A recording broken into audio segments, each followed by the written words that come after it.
Bienvenue à cet espace, à Surfrider Campus, pour cette conférence, ce cercle de conférences que l'on organise maintenant depuis un petit moment. Je vois qu'il y a quand même quelques personnes qui sont intéressées par la thématique, ou tout du moins la thématique des déchets les interroge. Donc je m'appelle Christina, je suis en charge du programme déchets aquatiques au sein de Surfrider. Et aujourd'hui, je vais avoir la lourde tâche de faire la première partie de ceux que vous êtes venus écouter, je pense, qui sont Julie Désert et Denis Blot, qui nous font l'amitié de venir aujourd'hui ici pour prendre un petit peu de hauteur et nous questionner sur les relations entre la nature et l'homme et les déchets. Donc une vision un petit peu différente de peut-être ce que vous avez entendu jusqu'à présent. Julie est doctorante en anthropologie, Denis est maître de conférence et sociologue, tous les deux à l'université de Picardie, et ils sont chercheurs dans une équipe appelée Habiter le monde. Je ne me suis pas trompée. Si vous avez d'autres choses à dire, je vous laisserai prendre la parole. Donc, je vais faire la première partie, ils vont continuer. Ensuite, il y aura un temps un petit peu de questions-réponses, débat avec la salle, et il y aura un petit moment d'échange informel que vous attendez tous, qui sera un petit apéro, où on pourra continuer les discussions pour les personnes qui n'ont pas osé peut-être prendre la parole ou quoi, donc qui pourront venir parler avec nous, et on pourra continuer un petit peu la discussion. Je me rends compte que j'ai oublié ma petite zapette. Donc, si nous sommes réunis aujourd'hui, c'est pour discuter d'une thématique qui concerne notamment les déchets, mais également parce que nous allons célébrer la semaine prochaine le lancement de la 24e édition des Initiatives Océanes. Donc, je vais faire un petit sondage vite fait dans la salle. Qui connaît les Initiatives Océanes? Vous pouvez lever la main. Ouh, public de connaisseurs. Qui a déjà participé ou organisé une initiative océane? C'est quand même l'extrême majorité, donc je vais répéter des choses que vous avez déjà entendues, je pense, mais ça ne fait pas de mal. La répétition est pédagogie, comme on aime le dire. Du coup, une initiative océane, qu'est-ce que c'est? Une initiative océane, c'est un des programmes phares de l'association de Surfrider. Vous savez que Surfrider lutte contre les déchets aquatiques depuis son origine. Et les initiatives océanes, c'est un peu un programme phare. On en est à ce que je vous disais, à la 24e édition. Et ce sont en fait des opérations de sensibilisation à la problématique des déchets aquatiques grâce à des opérations de collecte de déchets sur les plages, lacs, rivières et fonds marins. Surfrider, c'est un peu le coordinateur des actions. On donne l'opportunité aux organisateurs d'organiser une initiative océane et on leur fournit du contenu, du matériel et une aide logistique, du contenu pédagogique, tout ça pour que leurs opérations se déroulent le mieux. Je parle d'un week-end de lancement la semaine prochaine, mais évidemment, les initiatives océanes, c'est toute l'année, puisque la lutte contre les déchets marins, ça se passe toute l'année, et c'est à travers l'Europe. 24e édition, j'aimerais vous dire que cette année, c'est la dernière édition, parce que vous allez me dire, 24 ans, vous faites toujours la même chose. Pas vraiment, et surtout, ça fait 24 ans qu'on lutte contre les déchets aquatiques, et on s'aperçoit que la thématique, elle n'est pas prête de s'arrêter. Ça ne va pas être la dernière. Parce que finalement, ce qu'on s'aperçoit, c'est que les déchets, il y en a partout et que c'est un petit peu notre ennemi commun. Donc, qu'est-ce qu'un déchet? Un déchet, c'est un matériau, une substance, un produit qui a été jeté, abandonné, dont on n'a plus l'utilité. Et un déchet aquatique, c'est tout simplement un déchet marin, donc quelque chose qui a été jeté, abandonné, directement ou indirectement, intentionnellement ou pas intentionnellement, dans les milieux aquatiques. Donc je pense que tout le monde ici en a déjà vu. On est tous allés sur une plage où on a vu une plage jonchée de déchets ou des berges de lacs et des rivières. Même des fois, il y a des endroits où on en voit quelques-uns, mais quelque part, c'est devenu un petit peu banal. On est habitué à ce qu'il y en ait, on ne fait plus attention. Il y a même des endroits où les déchets sur les plages, ils sont tellement petits qu'ils se confondent avec les grains de sable. Pourtant, c'est un petit peu notre problème à tous, puisque les déchets aquatiques sont à 100% d'origine humaine. Ça constitue une véritable menace pour les océans. On considère qu'à peu près il y a 8 millions de tonnes de déchets marins qui arrivent dans les océans chaque année. Donc pour vous donner une idée, parce que 8 millions de tonnes, c'est pas très représentatif, c'est 254 kilos de déchets par seconde. Ils sont généralement issus pour la majorité des activités humaines à terre, c'est-à-dire qu'ils vont être jetés en amont dans les villes ou dans les villages et vont finir par arriver dans les milieux aquatiques par les réseaux d'eau pluviale, par les réseaux d'eau usée ou poussés directement par les fleuves pour finir finalement leur course dans les milieux marins et dans les océans. J'ai un petit peu envie de dire que tous les chemins mènent aux océans quand on est un déchet. La partie qui arrive sur le littoral et qu'on a le plus l'habitude de voir, c'est un peu la partie visible de l'iceberg. Finalement, les déchets qui arrivent sur le littoral, ça constitue une petite partie. Ceux qui sont les plus importants, c'est ceux qui sont au fond des océans, puisqu'on considère qu'à peu près 70% des déchets aquatiques qui atteignent le milieu marin vont finir par couler. Une fois qu'ils sont dans les océans, ils sont tranquilles peinards et ils ne vont pas vraiment bouger jusqu'à qu'ils soient des fois remobilisés. Ensuite, il y a les déchets qui vont flotter. Les déchets peuvent aussi être en surface et vont venir flotter et voyager au gré des courants pour finir dans des zones d'accumulation. Donc les zones d'accumulation, je pense que tout le monde a entendu parler du 7e continent. Je regarde, oui, tout le monde. Donc 7e continent, c'est un peu une zone d'accumulation qui est très connue, on en a beaucoup parlé, c'est un peu la vitrine des déchets marins.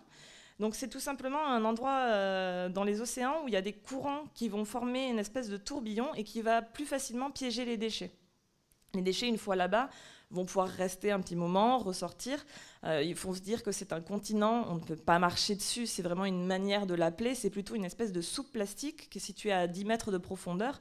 Si on prenait un bocal et qu'on buvait de l'eau, on allait voir des morceaux de déchets en tout genre. Donc le plus important, il est situé entre la Californie et le Japon. C'est le célèbre 7e continent, ou le Great Pacific Garbage Patch, comme les gens aiment l'appeler. Bon, il y a des estimations sur combien il mesure, un tiers de l'Europe, 3,43 millions de kilomètres carrés. Ce qui est important de retenir, c'est que c'est un amas immense. C'est une énorme plaque de déchets et que partout où il y a des courants tourbillonnants, partout où il y a des sortes de courants, on va pouvoir avoir des zones d'accumulation de déchets. Ça peut être très bien, il y en a dans le golfe de Gascogne. On en est conscient, mais c'est vraiment une espèce de vitrine. Les déchets, une fois que ça atteint le milieu marin, ça ne connaît pas de frontières. Ils vont voyager sur de très longues distances, ils font parfois le tour du monde. Et ce qui arrive, c'est que souvent, même dans les endroits où il n'y a pas du tout d'activité humaine, on peut retrouver des déchets. C'est le cas notamment dans des atolls du Pacifique où on retrouve énormément d'oiseaux qui ont consommé des déchets plastiques et qui en sont morts. Et du coup, on s'aperçoit vraiment que c'est une problématique d'ordre global, mondial, et pour laquelle il va falloir prendre des décisions globales. Donc pourquoi c'est important ? Je vais essayer de passer assez rapidement parce que je pense que c'est des notions que vous avez tous. On estime qu'il y a à peu près 690 espèces qui sont affectées par les déchets aquatiques. Donc dans ces espèces, on a des mammifères marins et des oiseaux. Ils vont venir s'étrangler ou s'emmêler avec les déchets qui sont présents. Ils vont également les confondre avec leur proie et en ingérer. Et justement, ça pourra entraîner leur mort par une occlusion intestinale. Donc là, je pense que c'est des photos que tout le monde a vues. Un phoque enroulé avec un filet de pêche. Là, bon, j'ai essayé de mettre un petit peu de bleu sur la partie du contenu stomacal de cet oiseau. Mais on voit quand même bien qu'il a ingéré énormément de plastique. Ça a des conséquences sur la flore. Comme je vous le disais, les déchets finissent par tapisser les fonds marins. Donc ça peut empêcher des interactions entre la colonne d'eau et les fonds. Notamment en Méditerranée, il y a une vraie problématique sur tout ce qui est les herbiers de Posidonie. Et ça a des conséquences sur l'homme.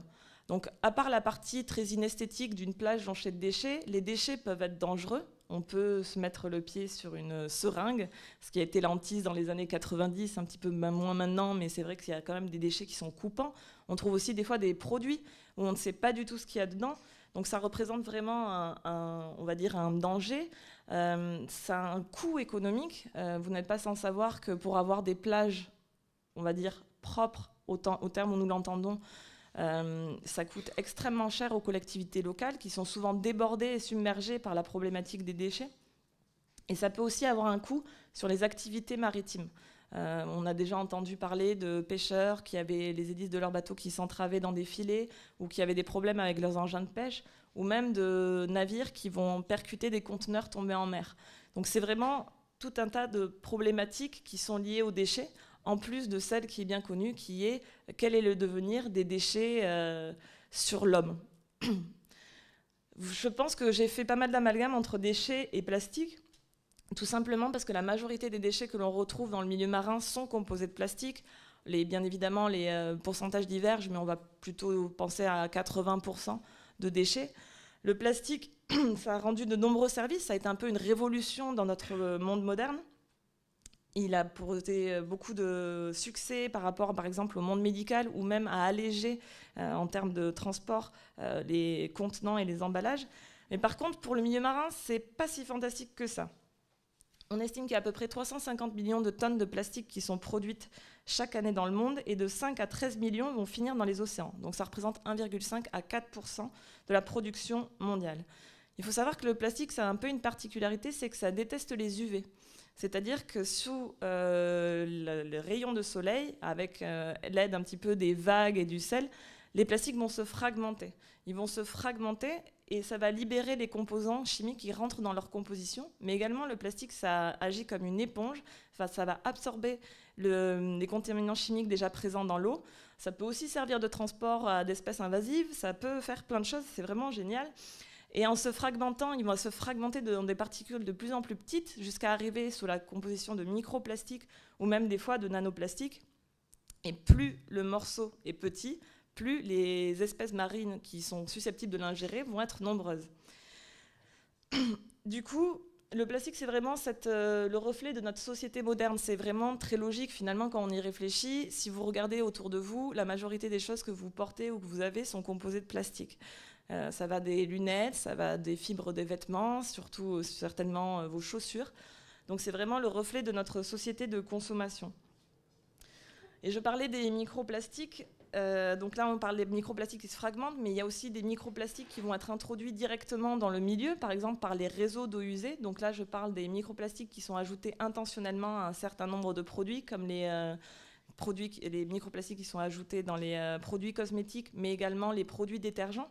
Il y a aussi des activités quotidiennes qui vont produire des microplastiques, comme par exemple l'abrasion des pneus de voitures. Laver tout simplement ses vêtements, puisque la plupart de nos vêtements sont faits avec des fibres plastiques. Et tout ça, ça va finir dans le milieu par les rejets d'eau usée. Donc là, je vous ai mis une petite photo. Est-ce que quelqu'un peut me dire ce que c'est ? Je pense qu'il y a plein de gens qui savent. Oui, Philippines. C'est un plancton qui a ingéré du microplastique. C'est sa photo préférée, elle a en chevet. Du coup, effectivement, donc là, on est sur des organismes très petits qui ingèrent microplastique. On s'aperçoit qu'ils sont absolument partout. On en a dans l'eau potable, on en a dans l'air, il y en a dans le sel, le miel, et plus important, on en a retrouvé également dans la bière. Et aujourd'hui, il y a eu une étude qui a été publiée qui expliquait... C'est mes collègues qui me l'ont dit tout à l'heure, que 92% des bouteilles d'eau qui ont été analysées, donc des bouteilles d'eau de grandes marques comme Evian, contenaient des microplastiques. Ah, ça fait rire mes collègues. Donc, j'ai un peu envie de dire, peu importe le type de microplastique, c'est le même combat. 75 000 à 300 000 tonnes de microplastiques sont rejetées dans l'environnement européen. Et ces microplastiques, je vous disais que plus l'organisme est petit, plus ils vont en ingérer. Il faut savoir que beaucoup d'organismes filtreurs en ingèrent. Et donc, est-ce que parmi vous, il y a des amateurs de fruits de mer ? Oui, tout le monde. Eh bien, il faut savoir que les amateurs de fruits de mer, ce seraient susceptibles d'ingérer entre 20 000 et 11 000 morceaux de microplastiques par an. Voilà. Donc, délicieux, bon appétit. Alors, comment lutter ? Puisque finalement, aujourd'hui, je voulais vous parler vite fait des déchets, mais je voulais surtout vous parler des initiatives Océane, puisque c'est la 24e édition et qu'on voulait un petit peu la lancer. Et je voulais aussi mettre à l'honneur toutes les personnes qui participent aux initiatives Océane. Depuis quelques années, il y a vraiment une prise de conscience, pas seulement citoyenne, mais également institutionnelle et industrielle. Bien que mon côté pessimiste me pousse à penser que les industriels, c'est un petit peu plus un effet de mode et ils n'ont pas envie d'être montrés du doigt, plutôt qu'une véritable envie environnementale. Mais ce qui est important, c'est qu'on aille tous dans le même sens. Mais pour ça, on a vraiment besoin de données, de mobilisation, d'un changement de paradigme et de comportement. Du coup, c'est là où les initiatives Océane prennent toute leur importance. Parce que lutter contre les déchets aquatiques, c'est avant toute chose un programme, les initiatives Océane pédagogiques, mais aussi de mobilisation citoyenne. On va essayer de faire venir des gens sur les plages. C'est pas que pour nettoyer et faire joli, sinon ce serait vraiment un mythe de Sisyphe. Tous les jours, on va venir nettoyer. C'est vraiment pour que les gens prennent conscience qu'il y a une véritable pollution et que cette pollution, finalement, c'est une pollution qui pourrait limiter s'ils changeaient certains comportements. Mais également scientifique, puisque grâce aux initiatives Océane, on fait tout ce qu'on appelle la science participative. On a vraiment un besoin cruel de données. C'est vraiment très factuel. On va pouvoir arriver vers les institutions et les industriels en leur disant voilà ce qu'on a retrouvé sur le terrain, voilà ce qu'on nous a fait remonter. Parce que ce qui est important ici, c'est vraiment la prévention. il faut couper le robinet d'eau d'arrivée des déchets dans le milieu. On ne va pas trouver une méthode incroyable pour aspirer les océans. On ne va pas trouver rien, ça ne va pas marcher. Ce qu'il faut, c'est prévenir, arrêter de rejeter des déchets dans les océans, peu importe la voie qu'ils prennent. Et c'est pour ça que les initiatives océanes, c'est bien. Donc les initiatives océanes, c'est à peu près 40 000 personnes par an. Donc ces 40 000 personnes, on s'est dit qu'il y a un moment où ça serait vraiment très bien s'ils pouvaient nous donner des informations sur leurs plages, lacs, rivières, puisque finalement, toutes ces personnes-là, généralement, elles ne le font pas dans des endroits qu'elles ne connaissent pas, ou très peu. C'est des personnes qui sont très habituées à aller dans un endroit, qui connaissent mieux que personne cet endroit, et qui peuvent donc nous faire remonter des informations sur le type de pollution qu'on va retrouver. C'est une modélisation qui est locale, dans un but global. On va vraiment pouvoir recueillir toutes les données du terrain. Pourquoi c'est important d'avoir ces données? Donc c'est ce que je disais, ça nous permet d'identifier plusieurs types de déchets marins. Des fois, ça nous permet de remonter à la source des déchets. Ça permet de définir de nouvelles pollutions. Ça permet aussi de déterminer des zones où potentiellement il y a des décharges. Ça nous permet de suivre les pollutions. Et tout ça, ça nous permet d'avoir une meilleure connaissance. Et les meilleures connaissances, c'est proposer des mesures plus adaptées pour lutter contre la pollution. Et donc, ne pas proposer un aspirateur à déchets. Ça ne marchera pas. J'ai vraiment la haine contre l'aspirateur à déchets, mais c'est pas grave. Vous pourrez poser des questions après. Au cœur des initiatives océanes, on propose 3 niveaux d'engagement. On est bien conscient que tout le monde ne peut pas passer un temps fou à nettoyer la plage, puis ensuite prendre les sacs, sortir tous les déchets, les compter. Ça prend un temps fou. Donc, il y a vraiment plusieurs niveaux. Il y en a un qui est assez simple. On va vous demander quelques types d'informations et quelques types d'informations sur le lieu que vous avez choisi pour votre opération, mais également le nombre de bouteilles que vous avez collectées, puisqu'on a une campagne sur les bouteilles.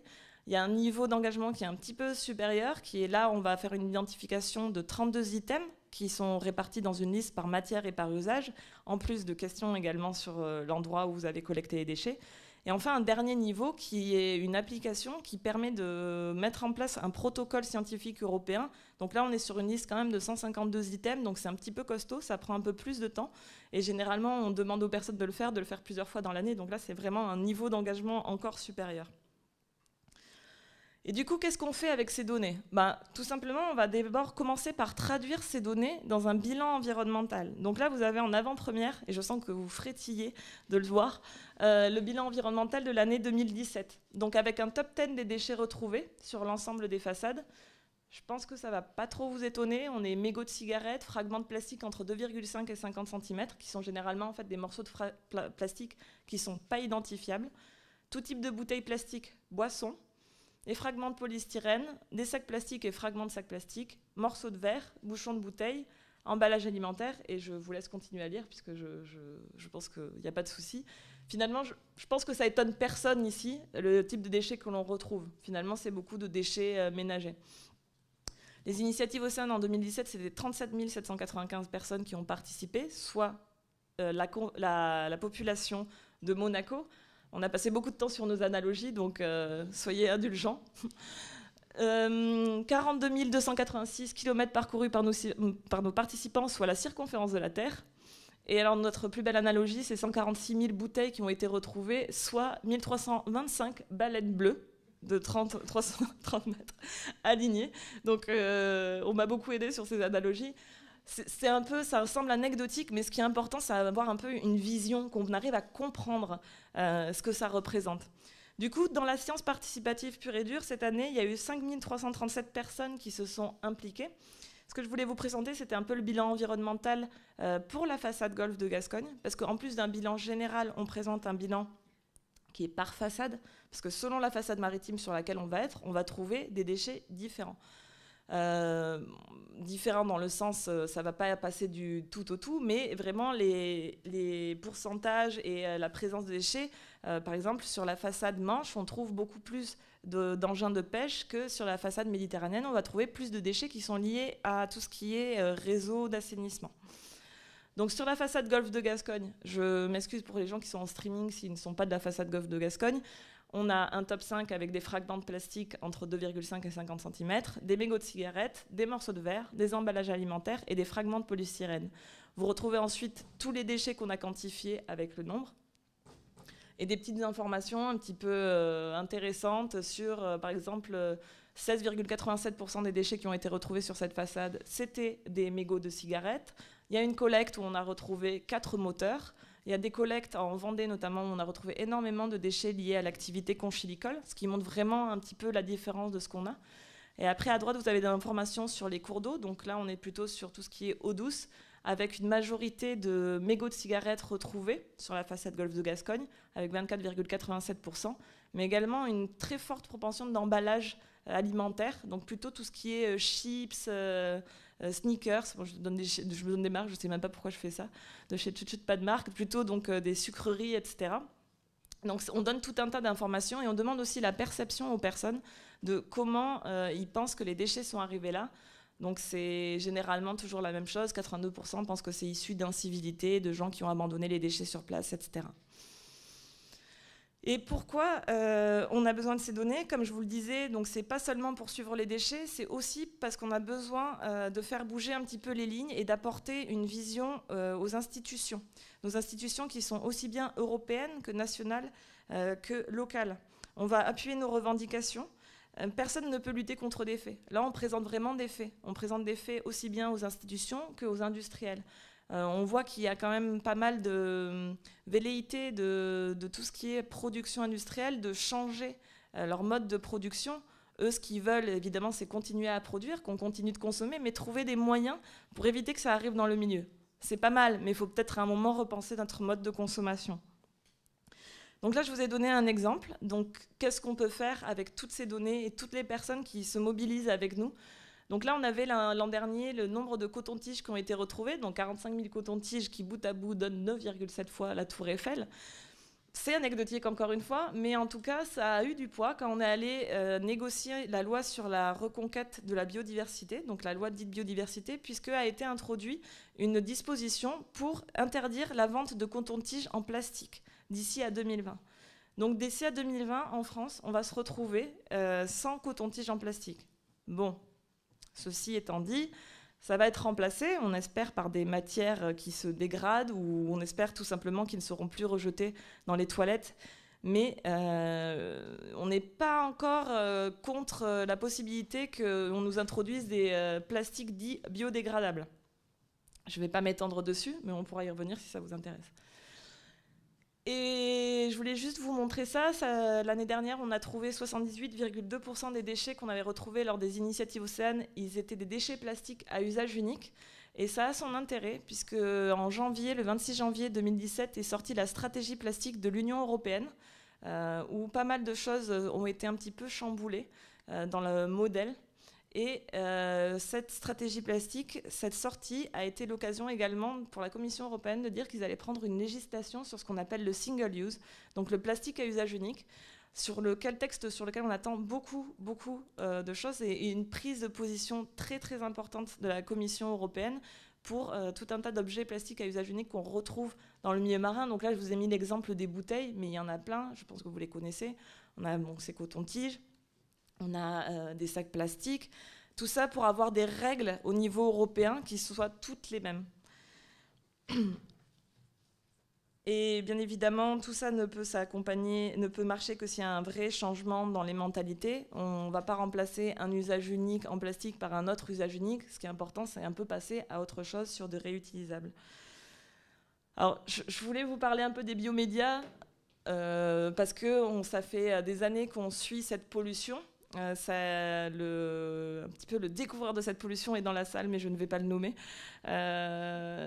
C'est quelque chose qu'on a vu sur le terrain. On s'est posé la question de qu'est-ce que c'est, et de ce qu'est-ce que c'est, on a arrivé à identifier effectivement le procédé. Donc, ce sont des supports de prolifération bactériologique qui sont utilisés dans les stations d'épuration, dans la phase de traitement dit biologique. On en retrouve énormément sur la façade Golfe de Gascogne, un peu moins cette année, mais la pollution est partie en Méditerranée.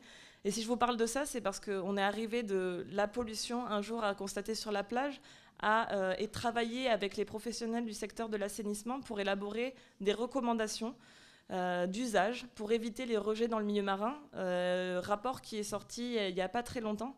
Donc c'est pour vous montrer comment, avec une mobilisation citoyenne, on peut aussi acquérir de l'expertise et être vraiment légitime sur des sujets qui ont un trait à la pollution. Je ne vais pas faire beaucoup plus long parce que je pense que c'est au tour de Julie.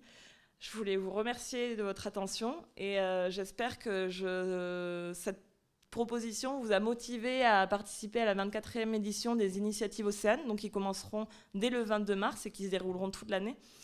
On a mis ici le contenu pédagogique et le contenu avec le matériel du kit. On vous a recréé une petite plage jonchée de déchets. Et si vous avez des questions à ce sujet, n'hésitez pas à vous adresser à Andrea Scatolero, Andrea, voilà, qui est là-bas, qui est le pilote du projet et qui sera ravi de vous répondre avec son charmant accent italien. Et pour moi, ce sera tout. Je vais laisser la parole à des personnes qui vont vous parler un petit peu, qui vont prendre de la hauteur et vous parler des déchets comme vous n'avez jamais entendu parler.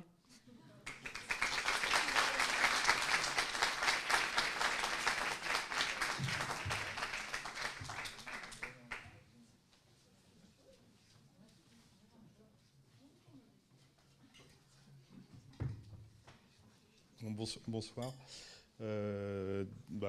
Christina m'a présenté. Merci. Je suis Denis Blot.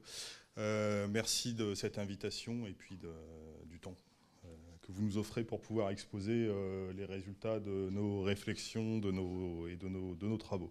Je vais commencer et puis je passerai la parole à Julie après et je reprendrai la parole. Enfin, on va essayer de ne pas vous ennuyer en parlant trop longtemps.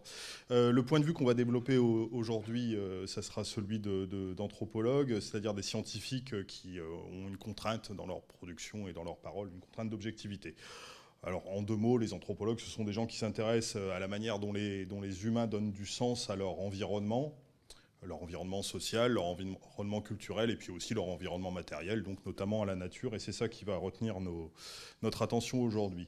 On va s'appuyer sur cette communication, pour faire cette communication sur nos propres travaux. On travaille tous les deux sur la question des déchets sauvages dans des perspectives un petit peu différentes, et puis aussi sur les travaux d'illustres collègues. Donc je les cite rapidement, je suis un peu obligé de le faire. Si ces références vous intéressent, vous venez nous voir à la fin pendant le pot et je vous donnerai le détail. Donc Marie Douglas, Catherine Larère, Serge Moscovici, Bruno Latour, Philippe Descola, Jean-Baptiste Fressoz et Baptiste Mont-Saint-Jean. Voilà. Je suis obligé de les citer, hein, c'est des gens qu'on utilise quotidiennement, donc sinon ça serait du pillage intellectuel. Alors, bon, des fois on nous interroge en nous disant mais c'est bizarre, des anthropologues qui travaillent sur les déchets c'est plus c'est de la matière, donc ça intéresse les physiciens, les chimistes, éventuellement les écologues, les biologistes, etc. Alors, pour les anthropologues, les déchets sont des indices, des traces, les traces des modes de vie. Hein. Les déchets, ce sont bien les humains qui les produisent. Et puis à travers ces traces, on va voir les activités sociales, on va voir le résultat des activités sociales. Alors finalement, on aborde les déchets un petit peu comme les archéologues le font. Les archéologues n'ont pas accès aux civilisations qui les intéressent, mais en étudiant les déchets de ces civilisations, ils arrivent à reconstituer des modèles de société. On fait la même chose, sauf que pour nous, c'est pas les civilisations passées, c'est la nôtre qui va nous intéresser. C'est celle-là qu'on voit dans ce qu'on retrouve sur les plages. Ce qui va retenir notre attention aujourd'hui, c'est pas tous les déchets, ce sont évidemment d'abord les déchets sauvages, enfin surtout les déchets sauvages, c'est-à-dire ceux qui échappent au système de traitement. Alors le terme déchets sauvages, Christina parle de déchets aquatiques.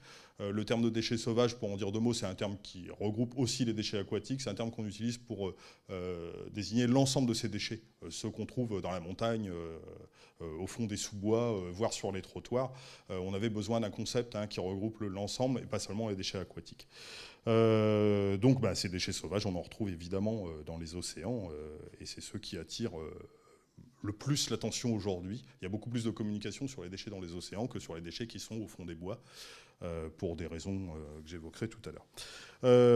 La présence de déchets et de résidus plastiques dans les océans pose de nombreux problèmes, en tout cas des problèmes suffisants pour qu'il y ait des militants qui se mobilisent, pour qu'il y ait des bénévoles qui aillent les ramasser sur les plages, et puis aussi pour que les pouvoirs publics appuient ces initiatives, s'en préoccupent et essaient de légiférer pour changer les choses. Alors il y a de nombreux acteurs qui trouvent que c'est mal, je veux dire que les déchets sauvages, que les déchets dans les océans posent de nombreux problèmes, sont néfastes, sont dangereux, parce qu'ils dégradent l'environnement, parce qu'ils nuisent à la biodiversité, parce qu'ils transforment les espèces, etc., etc. Mais sans le dire aussi clairement, il y a aussi plein de gens qui trouvent ça plutôt bien qu'il y ait des déchets. Alors ils ne le disent pas comme ça, évidemment, vous ne trouverez pas des industriels qui se frottent les mains en disant bravo, il y a des déchets partout. C'est la preuve qu'on produit beaucoup et qu'on vend beaucoup de plastique, et pourtant c'est la preuve. Les tas de déchets sont révélateurs de la richesse des nations. Et puis quand il y a des tas de déchets, il y en a toujours qui sont emportés par le vent, par les flots, par les phénomènes naturels. Donc plus il y a de déchets, c'est un bon signe. On pourrait mesurer le PIB et l'évolution du PIB à la production des déchets et donc à la quantité de ceux que l'on retrouve dans les océans.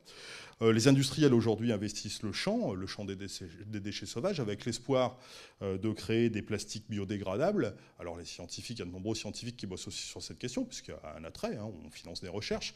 Le premier industriel qui trouvera un plastique biodégradable, enfin suffisamment biodégradable, etc., qui passera tous les tests, il sera en situation de monopole. Il sera en situation de monopole, il pourra faire du lobbying pour que les autres plastiques soient interdits. Donc ça sera le seul sur le marché du plastique. Vous imaginez le rêve, quoi. Donc finalement, de ce point de vue, les déchets qui sont dans les océans, c'est pas forcément une mauvaise chose, de leur point de vue. D'une autre, c'est peut-être différent. Enfin, je reviendrai sur le point de vue des anthropologues. Et puis, il y a aussi des militants qui trouvent, alors évidemment, on ne va pas les accuser de faire ça, mais on a des militants qui trouvent, des militants environnementalistes ou écolos, qui trouvent de la reconnaissance sociale, parfois des emplois, grâce à leur lutte contre la pollution plastique. L'une de nos correspondantes qui travaille sur les déchets sauvages à Dieppe, donc en Normandie, nous disait une fois, sous forme de boutade, mais elle rigolait pas complètement, en disant « Mais vous imaginez, s'il n'y en a plus, qu'est-ce qu'on va faire, nous ? Où est-ce qu'on va aller bosser ?» Voilà, et on voit qu'il y a un intérêt direct. Alors bien sûr, c'était sous forme de boutade. Bon. Alors on pourrait, nous aussi, nous entendre dire que on travaille sur les déchets et qu'on a intérêt à ce qu'il y en ait toujours, sinon on changera d'objet de recherche critique que l'on veut bien entendre et que l'on veut bien accepter. Alors, cela dit, notre position est un petit peu différente, puisque en tant qu'anthropologue, la présence de déchets plastiques dans la nature, enfin la présence de déchets plastiques ou non plastiques, peu importe, dans la nature, n'est pas une bonne chose, mais ce n'est pas non plus une mauvaise chose. Notre contrainte d'objectivité nous pousse à dire que c'est un fait. Nous, on n'a pas à dire si c'est bien ou si c'est pas bien. En plus, on n'est pas spécialiste de ça.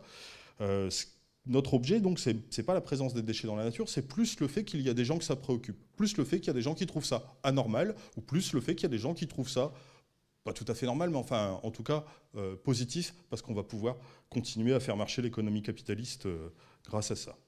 Donc, ce que nous allons essayer ce que nous vous proposons d'essayer de comprendre, ce sont les raisons pour lesquelles nous nous soucions aujourd'hui de la nature, mais aussi, puisque les déchets portent atteinte à la nature, mais aussi à quoi sert l'idée de nature ou les références à la nature dans la construction d'un projet d'avenir.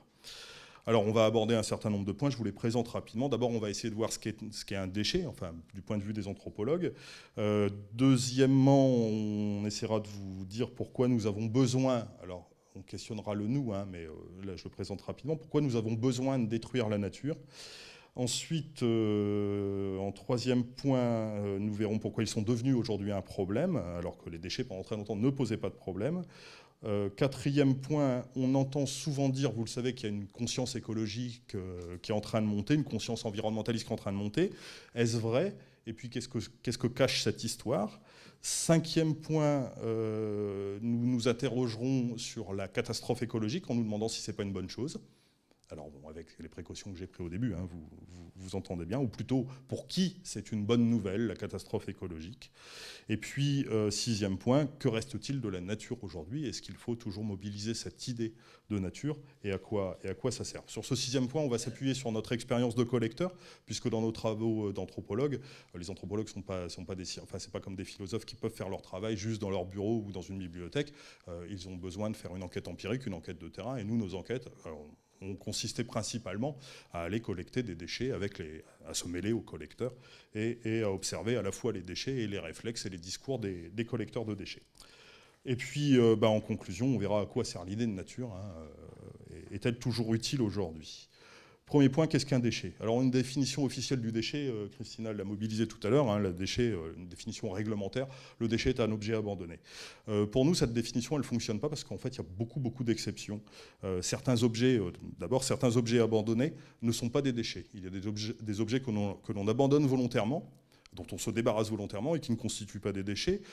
Pensez au fameux cadenas d'amour qu'on trouve à Paris, là, sur le pont des Arts. Hein. Les gens sont amoureux, ils mettent leurs initiales sur un cadenas et paf, ils le bouclent là. Ils abandonnent l'objet.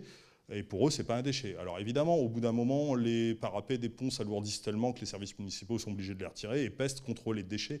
Voilà. Mais vous voyez bien que dans l'acte de production, on abandonne quelque chose et ce n'est pas un déchet. On peut aussi penser aux pièces que l'on jette dans les fontaines, dans certains lieux touristiques, en faisant un vœu. La pièce a de la valeur, ce n'est pas un objet devenu inutile, ce n'est pas un objet que l'on abandonne, c'est une offrande. On peut aussi penser au don d'organes. Quand on dit qu'à sa mort ou suite à un accident violent, on donnera ses organes. C'est un abandon et ce n'est pas un déchet, au contraire, ça a de la valeur et ça a de la valeur pour la vie des gens qui pourront en profiter. Et puis aussi les lâchers de ballons. Alors les lâchers de ballons, c'est un peu plus compliqué parce que pour les collecteurs de déchets sauvages, les lâchers de ballons, quand on les retrouve sur les plages, c'est des déchets évidemment. Mais pour celui qui fait un lâcher de ballon, il les achète pour les lâcher. Vous voyez, tous ces objets, sauf les organes, ce sont des objets qu'on achète qui ont de la valeur spécialement pour s'en débarrasser. Donc ce sont des offrandes, on ne peut pas considérer que ce sont des déchets comme les autres déchets, ceux dont on se débarrasse parce qu'ils ne servent plus à rien. D'autre part, il y a certains déchets à l'inverse. Il y a des déchets qui n'ont jamais été abandonnés. Alors, Christina, tu l'évoquais un petit peu, mais je pense aux objets. Moi, quand j'ai commencé à travailler sur cette question, je regardais un fleuve, donc en Picardie, je regardais la Somme, et ce que je voyais flotter sur la Somme, bon, des bouteilles plastiques, du polystyrène, enfin tout ce que vous savez, mais je voyais des ballons. Et je me disais, mais enfin, qu'est-ce qu'ont tous ces gens qui jouent au foot à jeter leurs ballons dans la rivière? Pourquoi font-ils ça? Non, ce sont des objets qui sont perdus et qui deviennent des déchets peut-être ensuite, mais ce ne sont pas des objets abandonnés. De la même façon, de nombreux objets, les objets légers en particulier, polystyrène, ce sont des objets qui sont arrachés par le vent, ce ne sont pas des objets qui ont été abandonnés. Le tsunami au Japon a produit, ou aurait produit, parce que ce sont évidemment des estimations, 25 millions de tonnes de déchets, et puis l'ouragan Katrina aux États-Unis, c'est 90 millions de tonnes de déchets, et là aussi, ce ne sont pas des objets qui sont abandonnés, ou bien au contraire, les gens auraient bien aimé pouvoir les garder. Autre problème par rapport à la définition de ce qu'est un déchet, un objet qui est un déchet pour quelqu'un n'est pas forcément un déchet pour une autre personne. Donc avoir une définition assez positive qui dit bon, les déchets c'est des objets abandonnés, ça complique un petit peu les choses. Alors je pense évidemment aux gens qui font les poubelles, les récupérateurs nombreux qui font les poubelles ou qui vont ramasser les encombrants dans les beaux quartiers quand les riches se débarrassent de leurs meubles et que les un peu moins riches trouvent que c'est vraiment génial de pouvoir bénéficier de meubles gratuits. Et puis donc pour les uns ce sont des déchets, pour les autres ce sont des trésors. Et puis je pense aussi aux bouteilles plastiques ou de verre que l'on met je ne sais pas quelles sont les consignes de tri ici, mais que l'on met au bac de collecte. Pour nous, ce sont des déchets, ce sont des objets qui n'ont plus d'utilité. Pour l'industrie du recyclage, ce sont des ressources, et d'ailleurs, ils en parlent comme étant des gisements de déchets. D'ailleurs, si on savait le prix que valait tout ça, peut-être qu'on les garderait pour nous et qu'on les socialiserait plutôt que de les donner gratuitement à des gens qui font du pognon, mais enfin, c'est un autre sujet.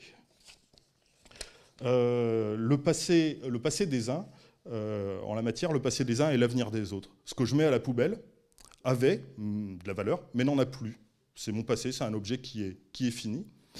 Et en revanche, celui qui le récupère en fera quelque chose. Pour lui, cet objet a un avenir. Donc voilà pourquoi je dis que le passé des uns est l'avenir des autres. C'est l'une des caractéristiques des déchets, qu'on en retrouvera plusieurs fois. Les déchets représentent le passé.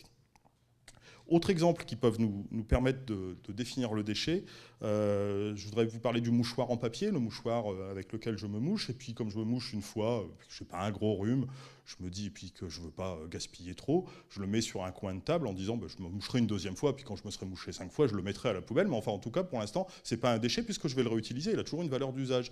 Pour mon voisin de table, ce machin... Bon, voilà, pour lui, c'est un déchet, enfin, c'est un objet qui est sale, qui est dégoûtant et qu'il aimerait bien voir aller plus vite à la poubelle. Je pense aussi bon, je suis désolé, mais allons-y, hein, je pense aussi aux crottes de chiens. Les crottes de chiens ne posent pas de problème écologique, ce ne sont pas des déchets en soi, sauf que pour des raisons hygiéniques principalement, on les traite comme des déchets, donc aujourd'hui on les met dans des sachets. Enfin, certains maîtres les mettent les chiens ne le font pas. Certains maîtres les mettent dans des sachets, et puis à partir du moment où elle est dans un sachet, ça devient un vrai déchet. Alors si ça va à la poubelle, ça compte dans la masse de déchets qu'il faut retraiter. Et puis si ça ne va pas à la poubelle, pour le coup, c'est emporté par la flotte et on va retrouver ces sachets dans les cours d'eau et dans les rivières. Donc vous voyez, c'est un objet qui est un déchet juste parce qu'il trouble l'ordre, pas parce qu'il n'a plus d'utilité, il n'en a jamais eu. À la limite, si c'est dans un parc public, ça pose aucun problème, voire même c'est une ressource. Et puis dernier exemple, ce sont l'exemple des mauvaises herbes qui poussent au creux des trottoirs. Là. Ces mauvaises herbes, alors évidemment personne ne dit que c'est des déchets, mais vous voyez, il y a des systèmes de traitement, les agents municipaux vont soit mettre du désherbant, soit les arracher, etc. Il faut les faire disparaître, exactement comme si c'était des déchets, comme si c'était des choses dont il fallait se débarrasser. Alors, de quel point de vue ce sont des mauvaises herbes? De quel point de vue faut les faire disparaître? Il faut les faire disparaître parce que ce sont des choses qui troublent l'ordre. Ce sont des choses qui ne sont pas à leur place. Alors, c'est comme ça que les anthropologues vont aborder la question des déchets. Ils ne vont pas les définir comme des objets abandonnés, etc. Ils vont dire les déchets, c'est des choses qui troublent l'ordre. Ce sont des objets qui ne devraient pas être là. Alors, ils ne devraient pas être là de quel point de vue? Du point de vue des humains qui disent ça ne devrait pas être là. Le mouchoir sale, il ne devrait pas être là. Pour moi, il devrait être là. Donc, vous voyez, on a une définition assez relative et flottante du déchet. Pour les déchets qui nous intéressent dans cette conférence, ce sont des déchets qui troublent l'ordre de la nature. C'est pour ça qu'ils nous préoccupent et c'est pour ça qu'on dit qu'il faudrait qu'il y en ait moins. C'est l'ordre de la nature qui est atteint. 3 remarques à ce propos. La première, c'est que, très rapidement, c'est que les collecteurs de déchets sauvages sont très orientés, très attirés par la question des océans. Il y en a beaucoup plus qui travaillent sur les océans, ça fait beaucoup plus de bruit, les campagnes sont retentissantes, le 7e continent, tout le monde en a entendu parler, etc. Et je crois que s'il y a un tel tropisme, enfin s'il y a un tel engagement pour les océans, c'est que dans nos représentations, les océans représentent la nature, beaucoup plus qu'un parking, beaucoup plus qu'un coin de bois, beaucoup plus que tout ça. Ça représente la nature, et puis ça représente surtout une nature qui resterait plus ou moins vierge, et qui devrait donc être préservée des atteintes de l'homme. La deuxième remarque à ce propos, à propos du fait que les déchets troublent l'ordre de la nature, c'est que je m'interroge sur où sont les déchets qui ne sont pas dans la nature. Quand on ramasse des déchets sur une plage, on les confie aux services municipaux qui vont les retraiter. Enfin, qui vont les traiter, pas les retraiter. Certains peuvent être retraités, mais ils vont les traiter. Alors, si vous avez un incinérateur dans le coin, on les incinère, on produit des dioxines qu'on arrive à capter aujourd'hui, on produit des mâches-fer, etc. C'est-à-dire qu'on continue à produire des déchets. Ces déchets, qu'est-ce qu'on en fait? Où on les met? On les met dans la nature. Où voulez-vous les mettre ailleurs que dans la nature? Si vous avez un centre d'enfouissement, un centre de stockage technique, les déchets que nous avons collectés sur les plages, on les met dans le centre d'enfouissement, ceux-là et puis les autres.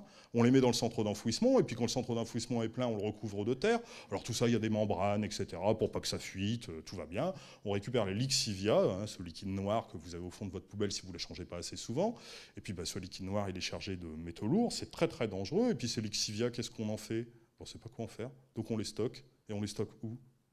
Oui, on les stocke pas dans la nature, on les stocke dans des souterrains, dans des garages, dans des trucs. On les stocke quand même dans la nature. Les déchets sont toujours dans la nature. Nous, ceux qui nous préoccupent, c'est ceux qui sont qui correspondent à la représentation qu'on a de la nature, qui sont dans des endroits qu'on se représente comme étant la nature. Un centre d'enfouissement, s'il est derrière chez moi, c'est aussi la nature. Je ne vois pas où on peut mettre les déchets ailleurs que dans la nature.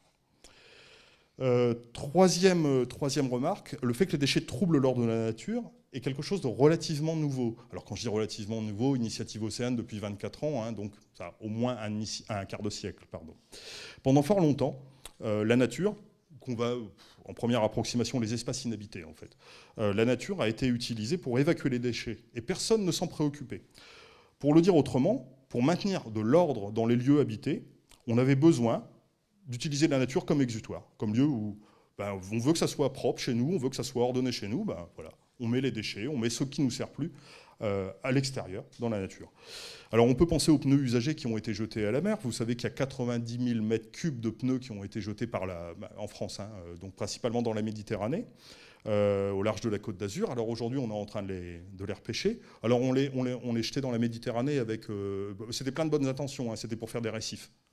Les poissons, ça va frayer là-dedans, ça va être génial. Comme on fait dans les élevages de cochons pour que les cochons s'amusent et se bouffent pas. Bon, ça marche pas, et puis les pneus, ça marche absolument pas, et puis les pneus libèrent toutes sortes de substances toxiques. Et puis c'est 20 millions de mètres cubes pour le Japon. Le Japon a déversé dans le Pacifique 20 millions de mètres cubes de pneus. Et ils ne l'ont pas fait en disant... Non, ils l'ont fait voilà, le fond du Pacifique, mais on s'en fiche, qu'est-ce que ça peut faire? Il n'y a pas d'humains qui habitent là-bas, ça n'a aucune importance. Alors aujourd'hui, ça a de l'importance, puisque à grands frais, c'est plus facile de les jeter que d'aller les récupérer, ça coûte beaucoup plus cher, évidemment, de les récupérer. Et puis on peut aussi penser aux décharges. Chaque ville, l'histoire des décharges correspond à l'histoire des villes. Chaque ville, chaque commune avait une décharge.